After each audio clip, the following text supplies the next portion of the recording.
Nag-crave ka sa mang inasal pero nasa ibang bansa ka, tara gawa natin ng paraan yan. Gagawa tayo ng mang inasal sa kawali dito sa Saudi Arabia.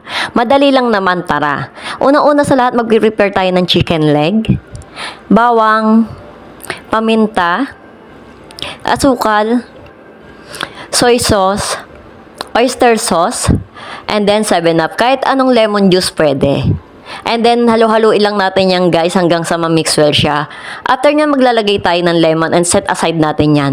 Ngayon naman guys, magagawa tayo ng chicken oil yan. Wala akong aswete dito, so saparan lang yung ginamit ko.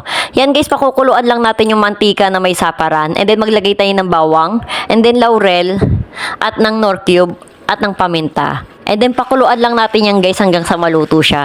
At tell me where are you watching from para sa susunod na video ko. Ikaw naman ang aking ma-shoutout. Kung hindi ka pa nakapalo, pakipalo naman ang aking page.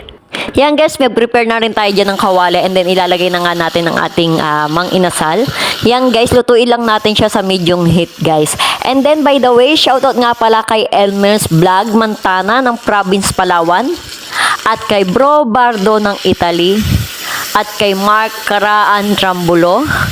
At kay Chisel Barredo Coordinate yan. Thank you for watching guys. At kung nagustuhan nyo guys ang aking video, paki-like and comment and share. At kung hindi ka pa nakapollow, paki-follow naman guys ng aking page para sa susunod na video ko, lagi kang updated. At yan guys, tinanggal na natin yung ating sobrang sauce kanina na ating nilagay guys para hindi siya masunog. After nyan guys, pinahid-pahiran na natin yan guys ng ating ginawang chicken oil kanina.